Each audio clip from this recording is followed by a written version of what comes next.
اللہ تبارک و تعالی نے قرآن مجید میں ارشاد فرمایا کہ محبوب علیہ السلام آپ ان لوگوں سے فرما دیں کہ اگر اللہ سے محبت کرنا چاہتے ہو تو میری پیروی کرو، میری غلامی کرو۔ قل ان کنتم تحبون اللہ فاتبعونی، آپ فرما دیں کہ اگر اللہ سے محبت کرنا چاہتے ہو تو میری پیروی کرو، یحببکم اللہ، اللہ تمہیں اپنا محبوب بنا لے گا۔ حضور نبی پاک صلی اللہ علیہ وسلم کی غلامی، حضور کی پیروی، نبی پاک کی محبت، سرور کائنات علیہ السلام کے دروازے کی گداگری، حضور کے درویزہ گر بن جانے سے، ثنا خاں بن جانے سے، نعت خاں بن جانے سے، نبی پاک صلی اللہ علیہ وسلم کے دین کے چوکیدار بن جانے سے، حضور کے دین کے طالب علم بن جانے سے، نبی پاک علیہ السلام کی اتباع کا سفر کرنے سے، حضور کی حدیث کا ذوق پیدا کرنے سے، بس کسی بھی طریقے سے نبی پاک سے بندہ جڑ کے حضور کی پیروی میں آ جائے، رب کا محبوب بن جاتا ہے۔ ایک بات اچھی طرح اپنے ذہن میں بٹھا لیں کہ اسلام بالکل فطرتی مذہب ہے، جبراً ہم سے کام نہیں کراتا۔ دل اللہ تعالیٰ کے دست قدرت میں ہے، رب چاہتا تو ہر کافر کا دل اسلام کی طرف موڑ دیتا، پابند کر دیا جاتا کہ اگر تم دین قبول کرو گے، دین پر عمل کرو گے تو فلاں فلاں چیز ملے گی، ورنہ نہیں ملے گی۔ آ جاتے لوگ پھر بھی، لیکن دین کی سب سے مضبوط گرہ محبت ہے۔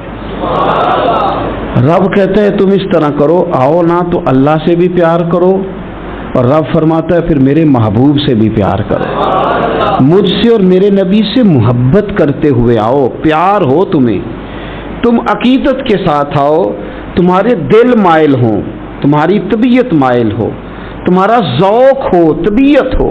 دیکھیں اور بات کو سمجھیں، ایمان کی تکمیل کے لیے نبی پاک علیہ السلام نے جو زاویہ دیا وہ دیا کہ تم ہر چیز سے بڑھ کے مجھ سے پیار کرو گے تو ایمان مکمل ہوگا۔ کاش کبھی ہم اس حدیث کی گہرائی میں اتر کر، بڑی معروف ہے، سب کو آتی ہے، لیکن کبھی اتر کر دیکھیں کہ تکمیل ایمان حضور کی محبت کیوں کر قرار پایا۔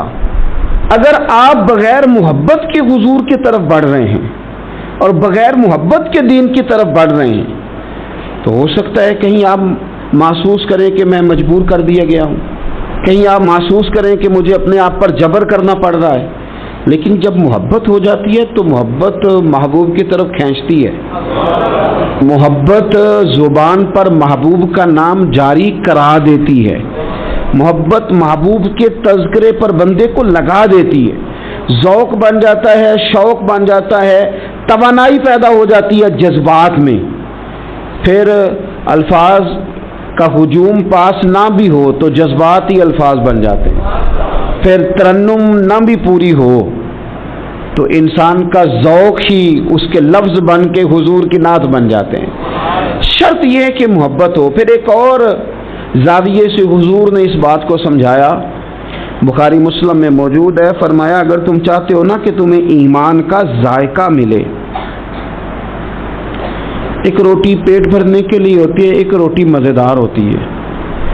پیٹ بھرنے والی روٹی بھی بندہ مجبور ہو تو کھا کے گزارا کر ہی لیتا ہے، لیکن ایک روٹی اس طرح کی آتی ہے کہ سالن سامنے آتے ہی آنکھوں میں خوشی آ جاتی ہے، میری مرضی کا آ گیا بھائی، یہ تو میری پسندیدہ ہے۔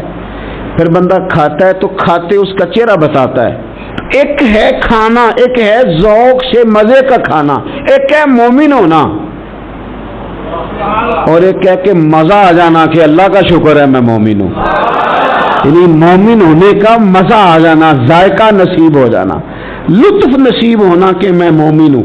حضور نے فرمایا تو تین چیزیں پیدا کر، تجھے اللہ ایمان کا ذائقہ عطا کر دے گا۔ ذائقہ ایمان یعنی مومن ہونے کا بھی مزہ، مسلمان ہونے کا بھی مزہ، ذائقہ ملے گا۔ وہ کیا؟ بخاری مسلم میں حدیث ہے، فرماتے ہیں تین چیزیں پیدا کر، ایک تو ہر چیز سے بڑھ کر رب رسول سے پیار کر، سامنے رکھنا، اپنے سامنے رکھ، سامنے رکھ اولاد کو بھی، مال کو بھی، اپنے اقتدار کو بھی، کرسی کو بھی، شہرت کو بھی، یہ بتا کہ یہ چیزیں پیاری ہیں یا دو قدم آگے بڑھ کے تجھے اللہ رسول پیارے ہیں۔